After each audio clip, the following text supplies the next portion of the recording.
President Donald Trump listens in the Oval Office of the White House in Washington on May 16, 2018. AP photo, Evan Vucci. File No. The renegotiated North American Free Trade Agreement, NAFTA, announced Monday is not, as President Trump predictably called it, the most important trade deal we've ever made by far, not even close. The Trans-Pacific Partnership Agreement with 11 Pacific Rim countries, which Trump walked away from on his first week in office, would have been far more significant for the U.S. The Uruguay Round Agreement that created the World Trade Organization in 1995, and China's subsequent entry into the WTO in 2001, for that matter, were vastly more important.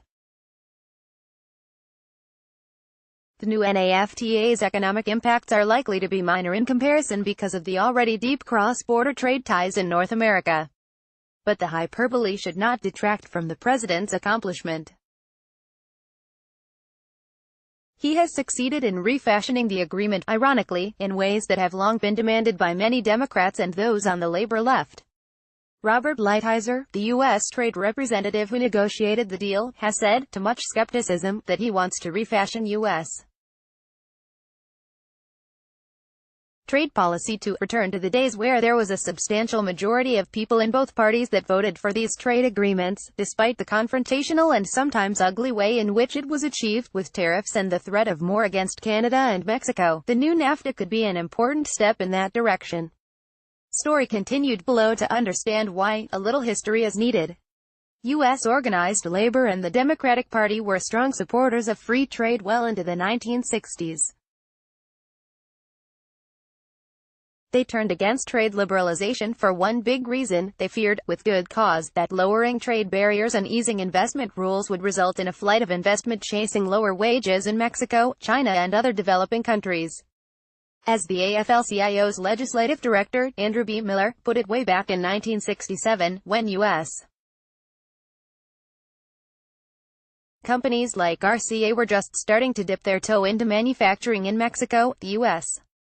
worker cannot effectively bargain for higher wages, better health standards, better work rules, and all of these are cost factors, while the investment and trade policies of private firms operate to escape these costs. The advantage is only to those firms.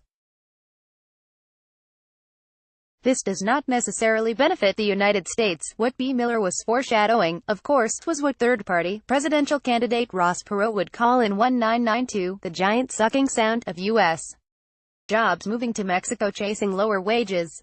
And it was no illusion. Trade economist Richard Baldwin has identified a big shift in the early 1990s, what he calls the second unbundling, which came from the combination of mobile capital and modern information technology. Whereas companies once could not easily manage their best technologies in developing country factories, today the biggest companies have global supply chains and can move production to wherever it can be done most efficiently for the company's bottom line. The car companies, for example, can marry the best U.S. technologies with the lower-cost Mexican labor force, an unbeatable combination. Organized labor has tried for half a century to fight back. In 1971 the unions tried and failed to push through the Burke-Hartke bill, which would have slapped tariffs on a wide range of imports and pushed up tax rates on overseas investments by U.S. companies. The legislation went down in a hail of lobbying by U.S. multinational companies. As a fallback, labor began pushing the idea of requiring that U.S. trading partners adhere to higher labor standards, a backdoor effort to push up wages and costs in developing countries, hopefully mitigating the negative impacts on U.S. workers. NAFTA was the first trade agreement to adopt this provision, when incoming Democratic President Bill Clinton insisted on adding a labor rights side accord to the deal. Such provisions have been a staple of subsequent U.S. trade deals, but they have done little or nothing to address the problem. Fueled by NAFTA preferences, Mexico is now the world's fourth largest exporter and seventh largest producer of cars. Yet the wage gap, the difference between what Mexican workers earn and what American workers earn, has actually increased since NAFTA was signed, leaving U.S. auto workers in an even deeper hole. The new Trump NAFTA, renamed the U.S.-Mexico-Canada Agreement, USMCA, is unlikely to reverse these huge economic and technological forces. But it does some of what labor and the Democrats long wanted. It pushes back. The new rules of origin on cars, for example, will require that a significant portion of the content in any vehicle sold tariff-free in North America comes from facilities where workers make at least $16 an hour, far above Mexican wage rates. That could bring some auto sector work back from Mexico to the U.S. or Canada. The agreement also promises long-overdue strengthening of Mexican labor laws, which could finally permit independent union organizing in the export-oriented plants.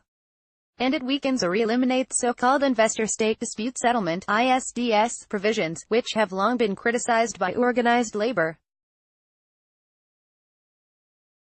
The unions argue that ISDS, which allows companies to sue governments directly over actions that harm foreign investments, have been used to challenge consumer safety, environmental and workplace protections that should be the prerogative of sovereign governments. And ISDS further encourages outsourcing of jobs by providing additional legal protections for companies in developing countries where legal processes may be weak or corrupt.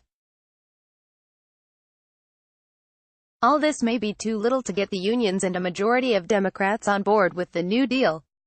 The AFL-CIO has withheld judgment. Union President Richard Trumka praised the agreement for some reductions in special privileges for global companies, but said, "We still don't know whether this new deal will reduce the outsourcing incentives." Present in the original NAFTA, Charles Schumer, the Senate Democratic leader, went a bit further, saying that, as someone who voted against NAFTA and opposed it for many years, I knew it needed fixing. The president deserves praise for taking large steps to improve it. The unions have opposed every major trade deal for the last 40 years, except the 2000 agreement with Tiny Jordan that set a new benchmark on labor standards, and most Democrats have followed their lead. That may not change anytime soon, but with the new NAFTA, President Trump has done more to address their concerns than any Democratic president ever achieved. Edward Alden is a senior fellow at the Council on Foreign Relations, and the author of Failure to Adjust: How Americans Got Left Behind in the Global Economy.